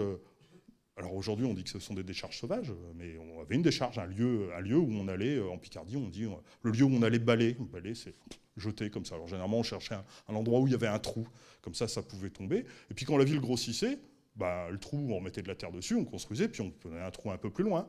Et puis voilà, les décharges, et nos villes sont construites sur des décharges, et sont construites aussi d'ailleurs sur des cimetières, hein, c'est assez normal. Mais vous voyez, ces décharges, ça posait de problème à personne. Ce sont devenues des décharges sauvages subitement. Alors je dis subitement parce qu'en 1997, on impose le fait que les déchets aillent dans des décharges qui sont gérées techniquement, etc., où on fait attention au lixivia, à la pollution des nappes phréatiques, et tout d'un coup, ces pratiques deviennent absolument illégales, et on dit que les décharges, c'est extrêmement dangereux. Mais pendant des siècles, on a fait ça. Alors évidemment, on a fait ça pendant des siècles avec des produits qui n'étaient pas forcément aussi nocifs que les produits issus de l'industrie d'aujourd'hui. Mais pendant des siècles, on ne se préoccupait pas de savoir si ça salissait la nature. Bien au contraire, ce qui devait être propre, c'était les lieux que nous habitions, pas les lieux que nous n'habitions pas. Donc la nature a été utilisée à cette fin. On a pu jeter toutes sortes de choses. Alors parfois ces décharges vont ressurgir. Hein. J'ai en tête l'exemple de la côte d'Albâtre, de la côte d'Albâtre sur le littoral normand. On a enfoui des déchets, et puis comme il y a un recul, ce sont des falaises. Vous connaissez, c'est le paysage d'Étretat, tout le monde a vu ces images. Et puis avec l'érosion côtière, les falaises reculent, et puis de temps à autre, il y a une décharge dont on avait oublié l'existence qui s'écroule et qui se retrouve sur la plage. Voilà, donc c'est le passé. C'est notre passé insouciant qui ressurgit tout à coup. Alors sur la côte d'Albâtre, ça pose un sacré problème parce que la falaise risque toujours de tomber, donc on ne peut pas aller nettoyer, c'est trop dangereux, on ne peut pas risquer la vie de travailleurs ou de bénévoles pour aller ramasser les déchets. Alors on espère qu'il y ait une grande marée qui puisse les emmener pour les déposer sur des plages où de gentils bénévoles participant aux initiatives Océane pourront aller nettoyer et nous débarrasser enfin de ce passé qui ressurgit. Bref, l'homme moderne a eu besoin de dégrader la nature pour se développer, et ce n'est qu'assez récemment que c'est devenu un problème, ce qui nous conduit au deuxième point. Donc pourquoi nous avons besoin, je le dis de façon provocante, mais pourquoi nous avons besoin... C'était trop provoquant. Non, mais j'avais pas encore fini. Pourquoi nous avons besoin de détruire la nature ? Le développement de l'économie moderne, donc de l'économie capitaliste, s'est appuyé sur 3 types d'utilisation de la nature. Et on peut dire que ce sont 3 fronts qui ont été 3 fronts 3 fronts guerriers en quelque sorte qui ont été ouverts contre la nature. Le premier, bien entendu, tout le monde l'a en tête, c'est celui de l'exploitation des ressources. L'exploitation des ressources, en particulier des ressources non renouvelables, ce sont des ressources qui sont gratuites. Vous voyez, les gens qui ont des puits de pétrole dans leur pays ou chez eux, ils ne payent pas le puits de pétrole. Ce qu'ils payent, c'est le coût d'exploitation. Mais le pétrole, il est gratuit. Alors qu'on pourrait considérer que le pétrole, il ne leur appartient pas, il appartient à tout le monde. Donc ce sont des ressources qui sont gratuites, donc on peut, en détruisant la nature, on détruit des choses qui sont naturelles, pour faire du fric. Si on devait payer le coût réel de la... Vous imaginez s'il fallait que les gens qui exploitent les puits de pétrole mettent de l'argent de côté en disant pendant combien d'années il va falloir replanter des forêts pour que dans plusieurs centaines de millions d'années, on reconstitue les nappes de pétrole. Enfin, voilà, ce serait un calcul économique absolument... Il n'y a plus personne qui tirerait du pétrole, ça ne vaudrait absolument pas le coup. Donc c'est très différent, ces ressources. Exploiter la nature, c'est très différent qu'exploiter le travail. Quand on exploite le travail, sauf quand on est dans une situation d'esclavage, on doit payer les gens. Par contre, exploiter la nature, ça ne coûte rien. Le deuxième front, c'est celui de la marchandisation du vivant. Je vais aller vite parce que c'est vraiment pas le sujet. Ou des biens communs. Vous savez qu'il y a des interdictions aux États-Unis d'utiliser les semences fermières. Vous n'avez pas le droit de produire des semences chez vous. Vous devez acheter des semences qui ont été labellisées, donc des semences qui appartiennent aux industriels. Donc vous voyez, le vivant, la nature, autrement dit, est devenu un bien privé, et ça permet là aussi de développer des secteurs économiques. Et puis le troisième front, c'est celui qui nous intéresse aujourd'hui, c'est le front des exutoires, c'est-à-dire le front là où on a mis ce qui ressortait des industries, qui ressortait de la production et qu'on ne voulait pas traiter. Aujourd'hui, on doit payer, les industriels, les artisans doivent payer pour leurs déchets, mais pendant très longtemps, ils ne payaient pas pour leurs déchets. Et le plus simple, c'était évidemment de les jeter dans la nature, enfin de les jeter dans des lieux inhabités, ce qui se fait encore avec les dépôts sauvages, on en trouve beaucoup, ou avec les mafias qui rachètent les déchets à bas prix, enfin qui se font payer pour prendre les déchets à bas prix et qui vont les jeter dans la Méditerranée. Voilà. Donc ces exutoires, le fait de pouvoir mettre les déchets dans la nature, ça ne représente aucun coût pour le producteur. Vous avez une production industrielle, vous avez forcément des déchets. Ces déchets, s'il fallait payer pour le coût de retraitement, vos bénéfices en seraient très nettement amoindris. Donc vous voyez, détruire la nature, c'est un moteur de l'économie. On n'aurait pas une économie capitaliste aussi florissante, on n'aurait peut-être même pas d'économie capitaliste si on n'avait pas la possibilité de détruire la nature, s'il fallait tout payer, autrement dit. Alors on appelle ça des externalités. Les externalités, c'est les coûts qui ne sont pas imputés à l'entreprise, mais qui sont envoyés vers l'extérieur, et là, donc en l'occurrence, vers la dégradation de la nature. Donc s'il avait fait... Oui, bon, ça je l'ai dit. Je pense, vous voyez, s'il fallait chiffrer le coût du changement climatique, je ne sais pas comment on pourrait chiffrer ça. Hein. Si on devait chiffrer le coût du changement climatique et réclamer son paiement aux industriels des hydrocarbures, Total, Exxon et compagnie, bah, tout de suite, il sera en banqueroute. Ils arrêteraient. Ils diraient, non, on va arrêter d'exploiter les hydrocarbures. Ça vaut vraiment pas le coup. Ça ne vaut vraiment pas le coup, oui, c'est ça. Ou s'il fallait, je repense aux pneus jetés en Méditerranée, s'il fallait imputer le coût de l'extraction des pneus en Méditerranée, dans le Pacifique, etc., à Dunlop, Goodyear, Pirelli, j'espère que j'en oublie pas, et puis il y en a encore un, Michelin, oui, voilà. Bah, ils arrêteraient de produire des pneus, ça vaudrait là aussi pas le coup, ça les mettrait en banqueroute. Donc pendant très longtemps, les déchets ont été évacués dans la nature sans que cela suscite beaucoup de réactions et surtout sans que cela ne coûte rien à personne. Aujourd'hui, nous ne savons plus où mettre nos déchets. Pourtant, il y a encore de la place dans la nature. Ouais, dans les fosses océaniques, il y a de la place, hein, mais on n'arrive pas à les mettre là. Alors c'est une question qu'il va falloir se poser. Et puis je vais laisser Julie continuer sur ce troisième point. Donc. Il revient. Alors effectivement, donc, je vais penser la crise des déchets actuelle. La crise des déchets est en partie responsable du changement climatique. Bon là, je vous apprends rien en ce fait. Donc par la production, l'emballage, la fabrication, tout ce processus, le traitement des déchets en soi, la collecte, l'acheminement, la mise en décharge, etc. Donc produit des gaz à effet de serre. Voilà. Cette crise des déchets, comment l'expliquer ? Alors avec une vision donc, anthropologique, vous l'aurez compris. Cette crise des déchets, finalement, on pourrait penser que la Terre est devenue trop petite pour accueillir l'ensemble de ces immondices. Eh bien, c'est pas tout à fait ça, en fait, le problème. Alors oui, il y a un trop-plein de déchets, effectivement, il y en a de plus en plus, ça, nous en sommes tous et toutes conscients. Là, l'idée, c'est plutôt que nous sommes toutes et tous habitants de la planète. Effectivement, si je vous parle de la Terre, vous avez tous une représentation voilà, de la Terre aujourd'hui.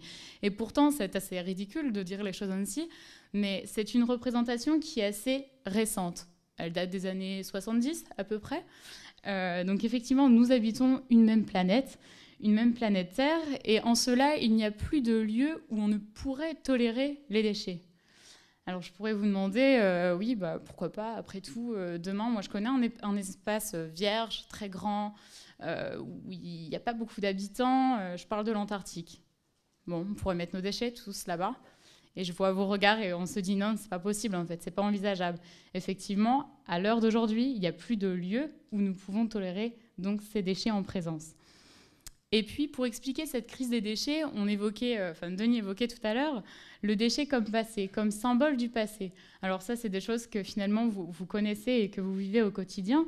Le déchet hypothèque l'avenir quelque part. On a aussi à travers cette notion une certaine crise du futur. Je m'explique tout de suite. Alors se débarrasser du déchet, c'est se débarrasser du passé. D'accord ? Si je prends l'exemple du canal de Seine, voilà, qui est régulièrement nettoyé, etc., vous avez déjà entendu, on retrouve des scooters volés, des armes à feu. Et effectivement, ces déchets sont donc des traces, des indices d'un passé assez menaçant, voilà, dont on ne veut pas le voir ressurgir finalement. Et c'est aussi le déchet comme passé, au sens où éliminer ce déchet passé, c'est pouvoir consommer autre chose. C'est pouvoir s'équiper. Une nouvelle télé 4K, super, voilà. Donc c'est bien d'équipement, etc. Quand je pense ça, finalement, c'est aussi penser à avoir un avenir. Donc là, on est en train de vivre une crise du déchet, et en ce changement, au fait de s'équiper, on essaie d'avancer quelque part à travers ce déchet passé. Et puis, il y a aussi cet exemple du verre recyclé à l'infini. Alors, vous avez certainement entendu cette expression lors d'une communication, d'une publicité ou quoi que ce soit. Et à travers ça, on a l'idée d'un déchet qui aurait un avenir assez éternel. Voilà. Notion intéressante pour aborder la suite, tout simplement. Donc, il y a une certaine prise de conscience, voilà, une conscience environnementale, c'est souvent ce que l'on dit. Alors cette conscience environnementale n'est pourtant pas nouvelle, et vous l'aurez compris, effectivement, avec la dimension historique que proposait Denis juste avant. La conscience environnementale, il y a eu des luttes depuis le 18e siècle, même bien avant, le 17e dès lors. Et pourtant, c'est une notion qui semble assez récente, au vu des initiatives Océane, et 30, 40 ans, on a l'impression qu'on se mobilise tous d'un coup, mais non, pas du tout. Et comment expliquer cette prise de conscience? Alors, il y a les notions de développement durable aussi qui ont fait leur apparition, donc rapport Brundtland de 1987 quand même, on est en 2018, je le rappelle, c'est juste pour cette notion de décalage en termes d'espace-temps, toutes ces politiques RSE. Alors oui, les entreprises se sont toutes mobilisées pour se mettre au vert, comme elles le disent si bien, et tout ça fait naître cette notion de conscience environnementale. Alors la conscience environnementale, oui, ok, c'est bien gentil, mais en attendant, finalement, on a pointé du doigt la responsabilité individuelle sur chaque citoyen. Voilà, on est tous, l'humanité entière, aussi abstraite soit-elle, l'humanité est responsable, entièrement coupable. Donc on a vraiment là l'humanité contre la planète. C'est assez fou d'exposer les choses ainsi. Et c'est vraiment cette notion de conscience environnementale qui a fait naître cette idée. Alors, peut-être en partie en tout cas. Et pourtant, cette notion donc, de conscience environnementale, de prise de conscience, a effacé la responsabilité même des industries et des politiques. On en a oublié les choix industriels et politiques. Et donc en cela, on va penser ensuite, par la suite, les différents modes de vie qui finalement, d'une façon bien plus globale, bien plus générale. Pour continuer un petit peu cette prise de conscience, effectivement, j'aimerais parler ce soir des collecteurs de déchets sauvages. Alors les collecteurs de déchets sauvages, bon, forcément, nous, ça nous intéresse, vous l'aurez compris. Qui sont-ils? Alors, on a effectivement les travailleurs en réinsertion professionnelle à qui on dit « mais venez ramasser les déchets, vous allez réapprendre à travailler. » On a ici un processus finalement quasiment éducatif à travers cet acte de collecte, de nettoyage, etc. Donc les travailleurs en réinsertion professionnelle, oui. Les associations, mouvements collectifs, Surfrider bien sûr, et de nombreuses associations, plus d'une centaine en France sans doute. Voilà, les associations donc, qui ramassent bénévolement, en grande partie. Ensuite, nous avons des individus qui, à titre individuel, finalement, collectent les déchets. Vous en faites peut-être partie, hein, pas forcément membre d'une association, mais qui, à titre individuel, font cet acte de collecte. Et puis, nous avons enfin, et je termine par les meilleurs, les enfants, vos enfants, peut-être. Alors, ces figures de collecteurs de déchets sauvages, et je le dis un petit peu de façon provocante, mais volontairement, ne sont jamais perçus comme des travailleurs, de vrais travailleurs, et pourtant c'est un travail. Le fait de collecter les déchets sauvages n'est pas perçu à l'heure d'aujourd'hui comme un travail. Voilà. Alors, ces collecteurs rendent service à qui? Je vous pose cette question aujourd'hui. Eh bien, finalement, j'ai envie de dire qu'ils rendent service aux industriels. Qui d'autre, après tout?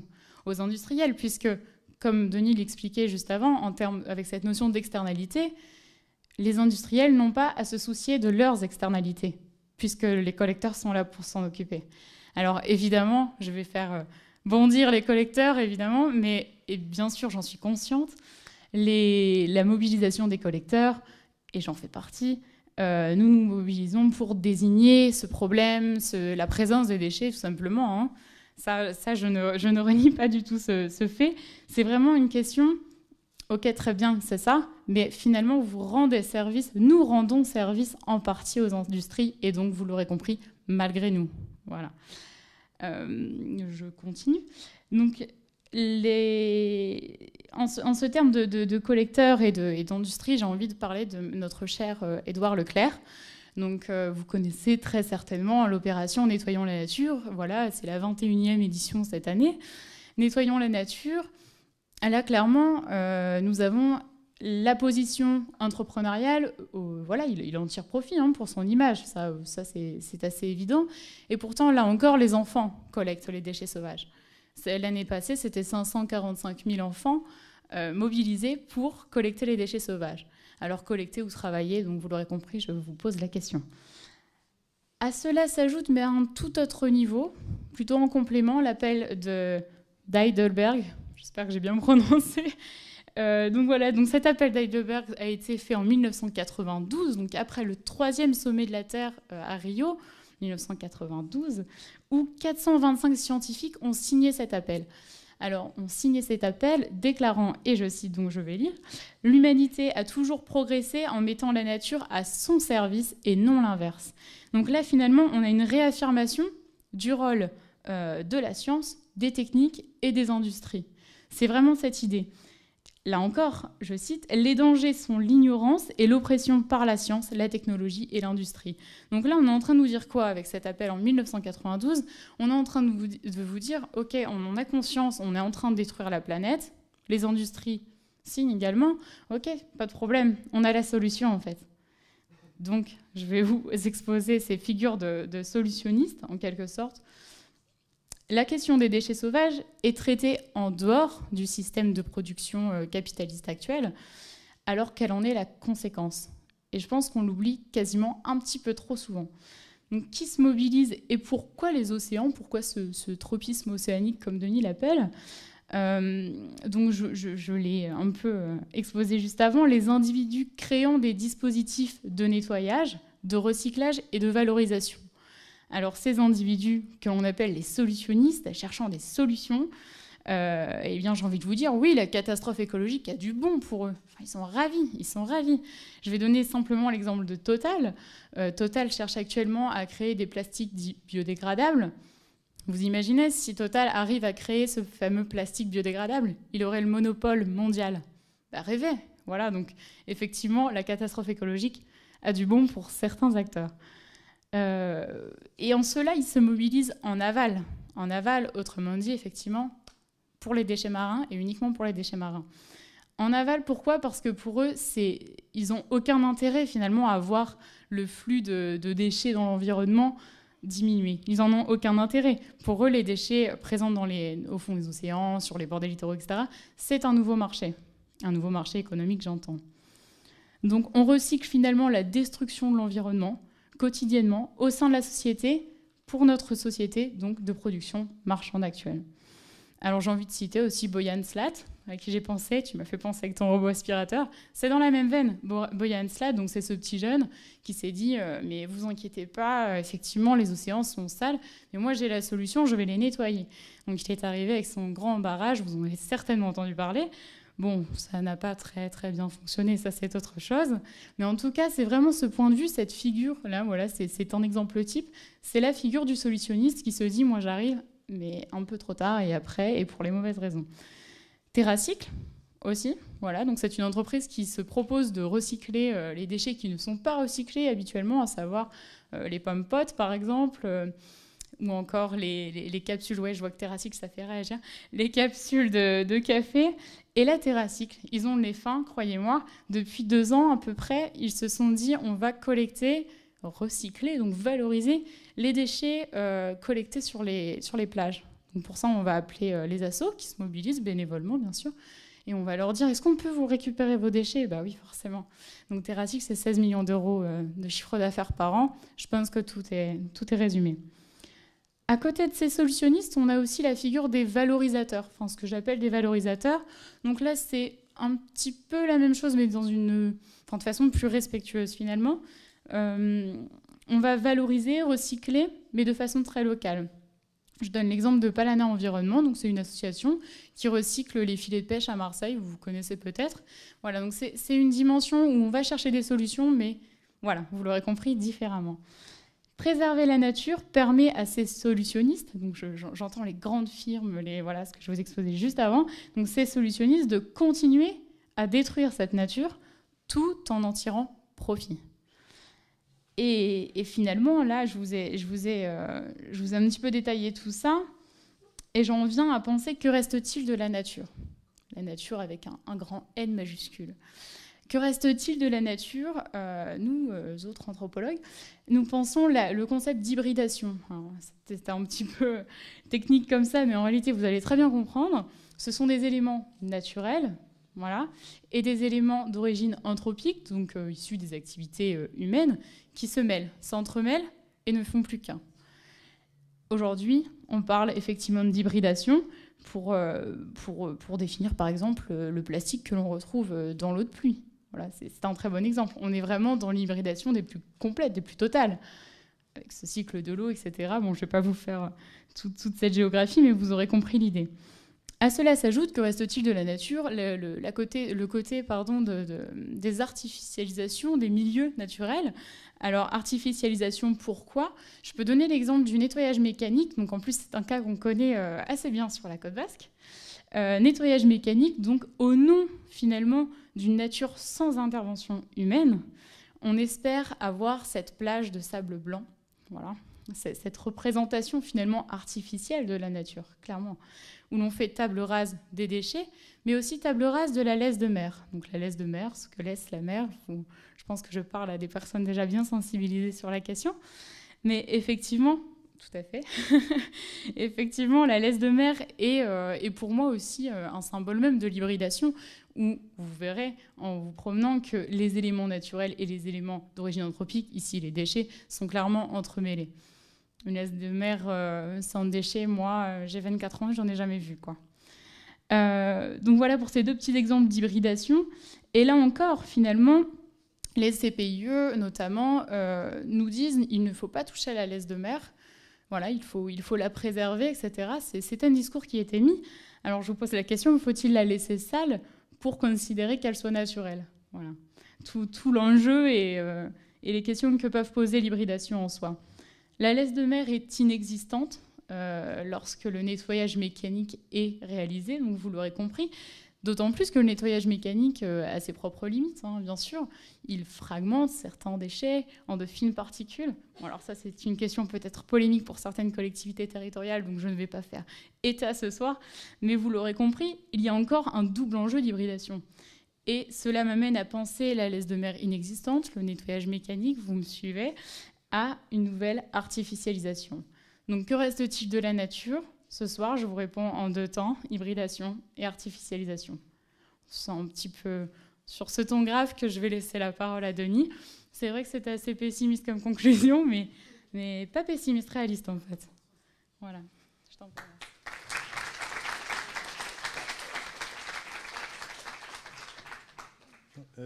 Oui, juste, rapidement assez rapidement pour conclure. À quoi sert l'idée de nature aujourd'hui? Ce que je vous ai dit, ce qu'a dit Julie, pose les bases d'une réflexion.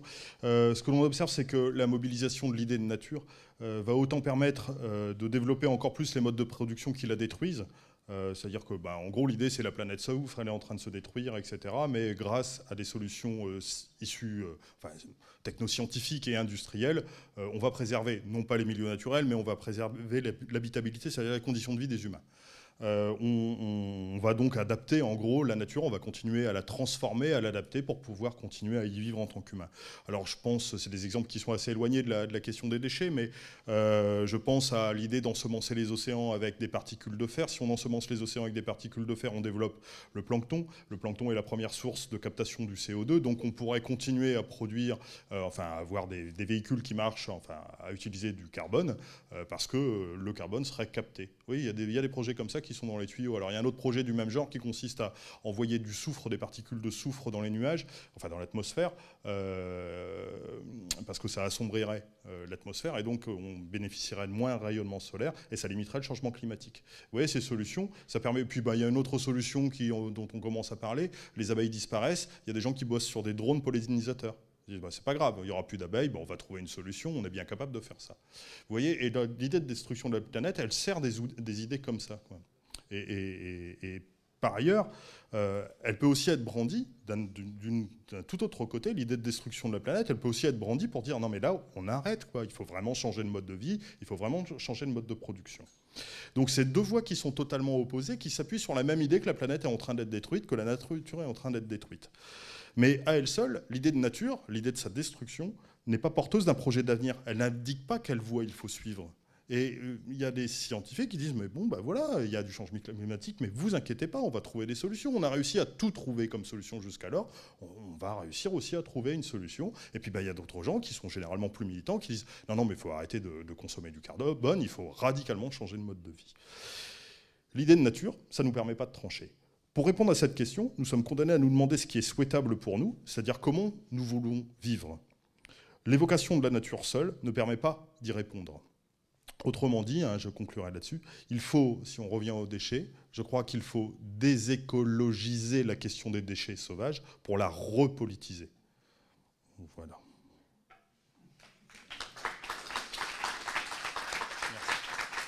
Merci.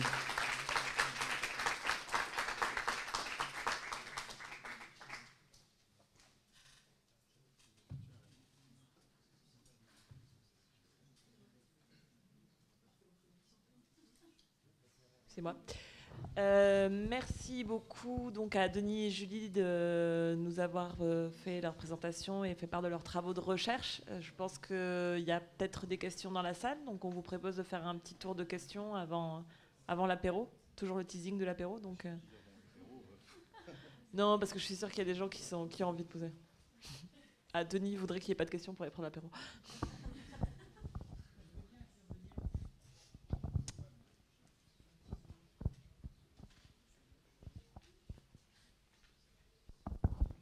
Bonjour, je me présente, je suis Gilles de Soultray, j'ai été un des cofondateurs de Surfrider. Et on a créé Surfrider sur les déchets. Le point de départ de Surfrider, qui a permis d'identifier Surfrider, ça a été la dénonciation des déchets.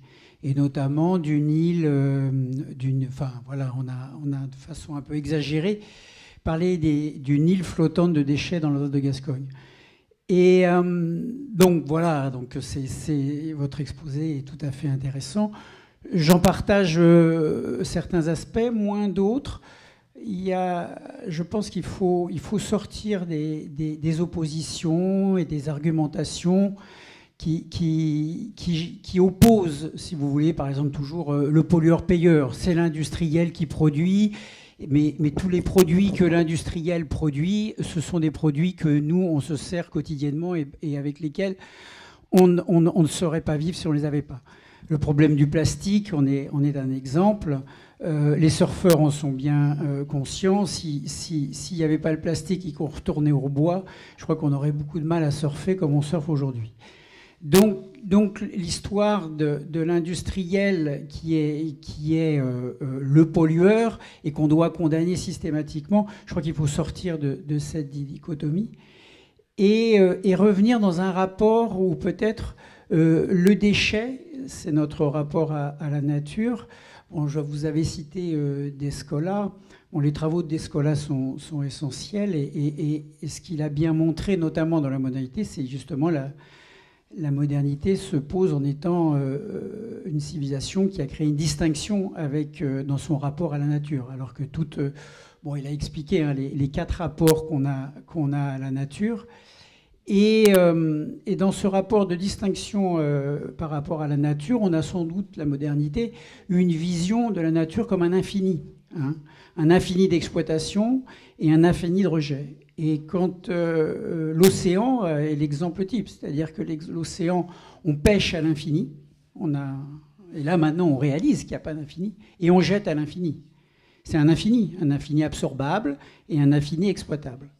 Et aujourd'hui, on se rend compte que la nature a une finitude, donc notre rapport change complètement. Et il faut se rééduquer à ça. Ça ne se fait pas du jour au lendemain. Hein. Je veux dire, c'est vraiment une histoire de civilisation, d'être, etc.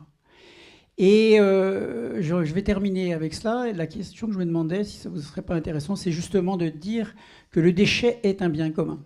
De traiter le déchet comme un bien commun, comme un bien naturel, avec lequel on vit, au même titre qu'on vit avec des oiseaux, qu'on vit avec des arbres, qu'on vit avec des poissons. On vit avec des déchets et c'est un bien commun. Et on a un rapport à ce bien commun qui est à inventer, qui est à chercher. Mais on a un et du coup, c'est plus un déchet, c'est un bien commun. Voilà.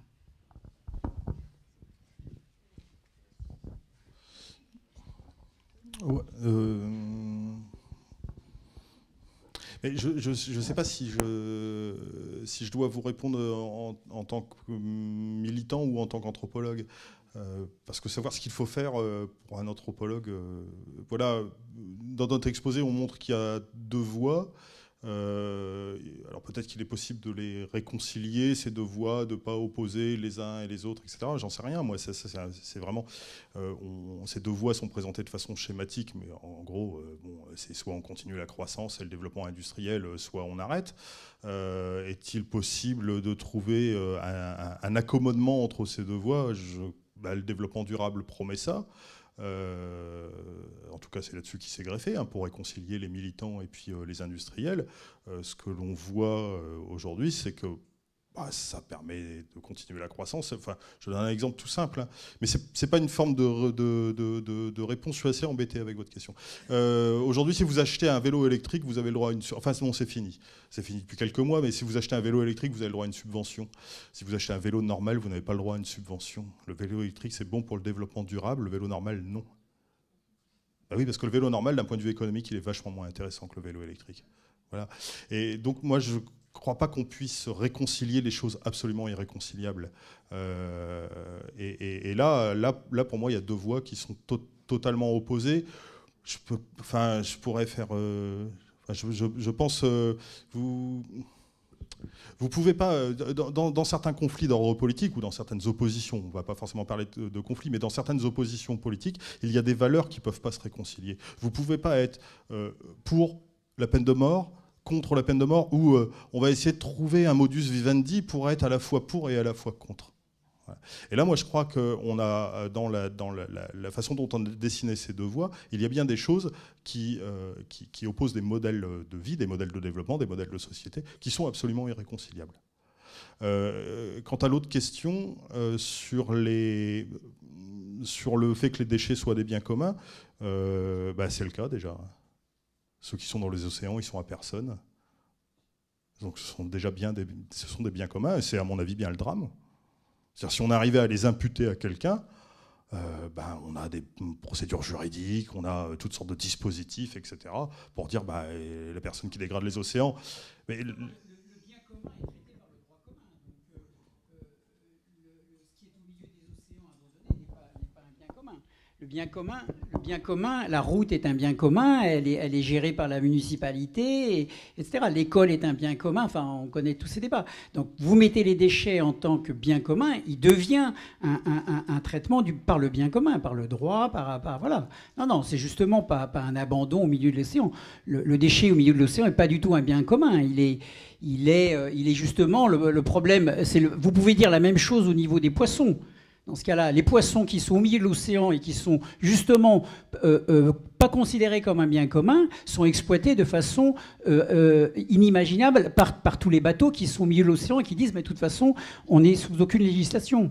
Donc vous voyez bien, non, il faut inverser le sujet. Et quel avantage on aurait à ce que ça soit des biens communs ? On change notre rapport. Alors, enfin, on ne va pas faire une discussion, on va inviter les gens dans un rapport de discussion anthropologique, mais je pense que vous mettez le déchet en tant que bien commun, vous changez notre rapport à la nature. Mais c'est là où on n'est pas trop d'accord ensemble, c'est-à-dire que je pense que vous dites qu'on est sur deux civilisations qui sont irréconciliables. C'est pas tellement de chercher. Évidemment que je suis d'accord avec vous qu'il faut sortir de la croissance, qu'il faut tout ça. J'ai pas créé Surfrider pour ça. Enfin, on n'a pas créé Surfrider pour développer et être d'accord avec Monsanto. Mais il y a un moment, il faut sortir de ces dichotomies qui n'aboutissent à rien, qui font des dialogues de sourds. Parce que Monsanto, il avance et puis il changera pas de toute façon. Donc il y a un moment, il faut qu'il soit en face. Qu'il y a un rapport qui change, un rapport global de la société par rapport aux déchets, par rapport à son devenir. Et voilà, il faut chercher. Et donc, je vous dis, moi, de mettre le déchet en un bien commun, et du coup, vous responsabilisez une entreprise par rapport à ce bien commun qui est le déchet, le rapport change. L'entreprise, elle a un rapport différent aux déchets. Moi, ce que je trouve étonnant, c'est qu'on s'apprête, mais ce n'est pas une réponse, hein, c'est juste une remarque. On s'apprête à accepter un changement global de notre environnement. On est dedans, notamment avec le changement climatique. Et puis, il y a de nombreuses personnes qui considèrent que, oui, ouais, c'est grave, mais on va y arriver. On va reformer la planète, on va la recréer. Elle va devenir un milieu complètement artificiel. Et qu'en revanche, quand il s'agit d'économie, on dit, oh, là, les entreprises, vous savez, c'est la marche du capitalisme. On peut vraiment rien y faire. On va pas rentrer dans les discussions.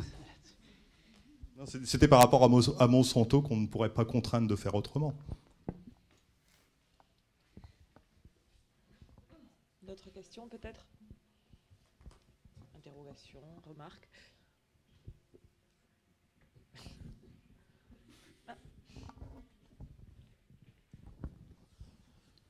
Donc oui, moi j'avais une question. Là, vous avez parlé tout à l'heure des plastiques biodégradables.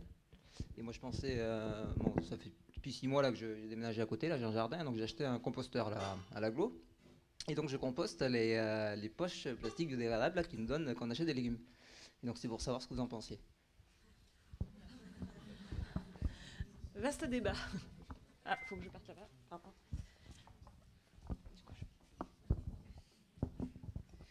Alors, il y a beaucoup de concepts, de choses qu'on essaie de nous vendre. Pour redéfinir un peu le terme biodégradable, normalement, c'est qu'il devrait pouvoir être dégradé par des choses naturelles, par exemple par des micro-organismes. Ce qu'on sait, c'est qu'actuellement, tout ce qu'on appelle le plastique biodégradable, en gros, ça n'existe pas. Notamment, ça n'existe pas, en tout cas dans le milieu marin, ça ne se dégrade pas. Ça va se fragmenter, mais ça ne va pas se dégrader. Alors, il y a une différence aussi entre biodégradable et compostable. Donc, il y a beaucoup de choses en fait qui sont compostables, mais pas en compostage domestique. Il faut le savoir. Il y a des normes européennes qui permettent le compostage industriel. Donc, si ça se trouve, les sacs que tu mets au composteur, ça ne sert à rien. Je crois que nous, on avait fait l'expérience avec un sac, même avec la norme OK Compost, qui est censée être la norme de compostage domestique, et ça ne s'était pas du tout dégradé. Voilà, donc c'était encore en fragments. Donc, je pense vraiment, moi, après c'est un avis, le mien, mais c'est aussi, j'espère, celui que partagent la plupart des personnes de Surfrider. Il ne faut pas remplacer un usage unique par un autre usage unique. On ne va pas remplacer du plastique par du plastique biodégradable qu'on va utiliser une fois et qu'on va jeter. Ça n'a pas de sens, à mon sens. Il faut vraiment passer à autre chose sur du réutilisable. Je pense vraiment qu'un jour, on arrivera à faire une sorte de plastique qui pourra se dégrader complètement. Mais finalement, on trouvera certainement qu'il y aura quand même des particules qui vont être relâchées, ou que finalement, c'est comme disaient Denis et Julie, ça sera aux mains des industriels qui vont imposer sur le marché ça et qui vont refaire tout le paradigme de la société. On ne va plus construire autour du plastique, donc on serait autour du plastique biodégradable. Je ne sais pas si j'ai répondu à ta question, mais en gros, je trouve que c'est des bêtises.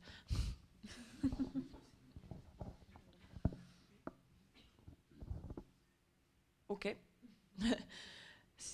Oui.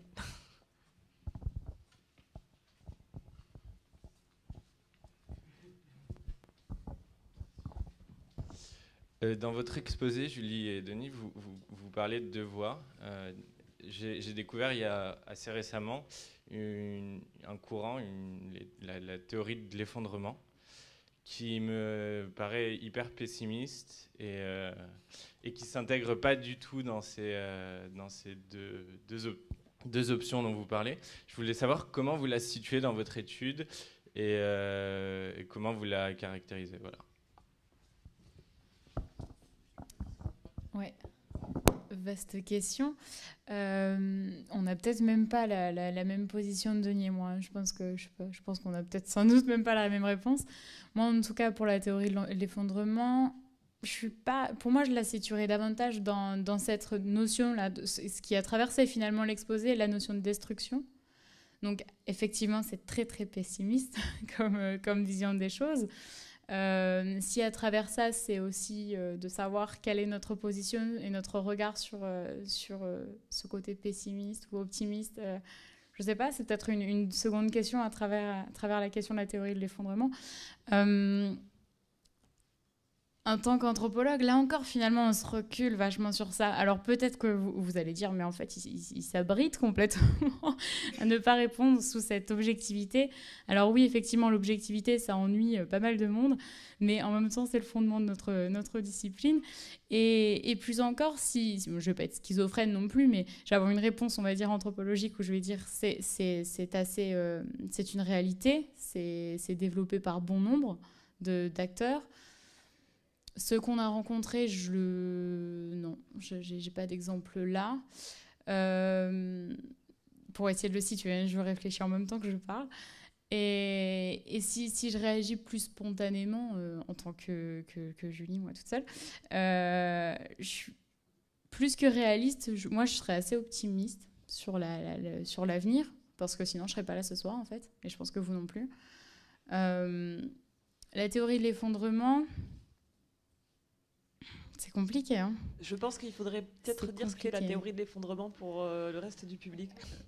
Bah ouais, je peux développer, mais après, tu me mettrais où, toi ? Pour moi, c'est autre chose encore. Pas suffisamment pour présenter, c'est Gérald Daniel, Ouais. truc de l'île de Palais. Oui, pardon. Ouais.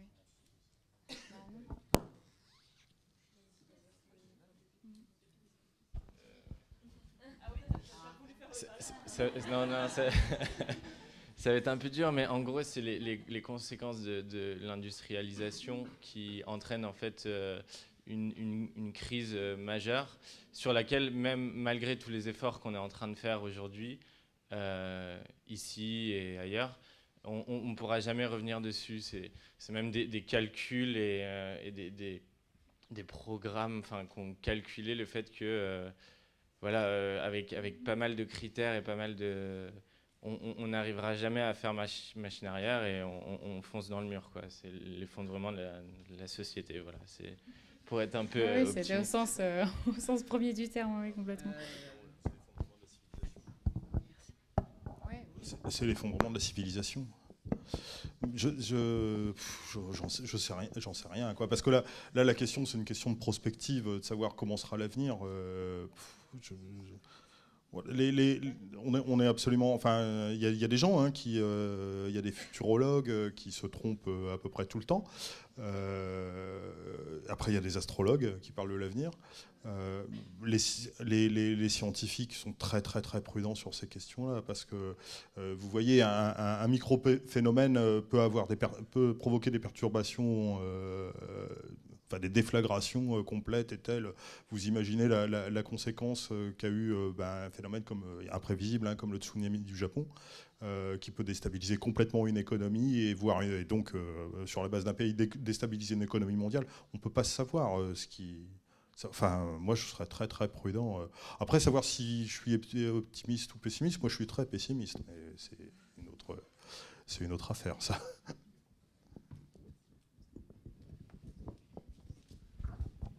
Mais en fait, ce que je voulais dire, c'est que cette lecture-là, elle est assez récente et qu'elle ne rentre pas du tout dans les deux catégories que vous avez évoquées. Et elle vient même fausser le jeu de tout ça. Et elle est de plus en plus médiatisée à l'heure actuelle. Et j'ai l'impression, on la retrouve sur le net, comme des type un mouvement radical, en fait. Et en fait, ça pourrait réduire les initiatives. Et moi, j'en ai peur, au final. Il y a un phénomène intellectuel de recherche et d'édition chez les anthropologues, chez les philosophes aussi. La question de l'apocalypse redevient à la mode, hein. Mais pour de bonnes raisons, puisque le changement climatique, c'est une promesse d'apocalypse. Voilà, donc effectivement, il y a des gens qui réfléchissent à ça avec des craintes, avec comment on peut vivre sur les ruines d'une civilisation, hein. Il y a des anthropologues qui publient en ce moment sur cette question, donc en s'intéressant particulièrement aux gens qui déjà vivent sur des ruines de la civilisation. Alors c'est en particulier des migrants qui vivent dans des conditions qui n'ont pas de place dans l'économie classique, dans l'économie formelle, et donc qui vont trouver dans les interstices de la civilisation de quoi vivre ou de quoi survivre, je ne sais pas comment il faut le dire. Donc oui, effectivement, c'est un thème montant depuis 5 ans. Ouais, bon, voilà. Ça invite pas à l'optimisme, hein, en tout cas. Mais par rapport aux deux voies, pour répondre à la question, oui, les deux voies dessinées s'appuient sur l'hypothèse que ça va encore un peu durer. Voilà. Si c'est la fin du monde demain, évidemment, elles sont caduques. Bon, si c'est la fin du monde de demain, s'il n'y a pas d'autres questions, on va peut-être passer à l'apéro. Juste vous remercier d'être venu aujourd'hui. J'espère que vous avez trouvé ça intéressant, que ça vous a ouvert de nouvelles perspectives. oui, je ne sais pas ce qui se passe. Et remercier vraiment Julie et Denis, surtout Denis qui est venu de Picardie pour nous voir un petit peu. Donc, nous espérons que vous avez apprécié et on vous invite à aller boire un petit verre et discuter avec nous. Je t'assure que le voyage dans l'autre sens est réputé plus pénible. Non, il y a une Picarde là-bas qui me regarde avec un air vraiment terrible, donc non, je pense pas. Merci à tous.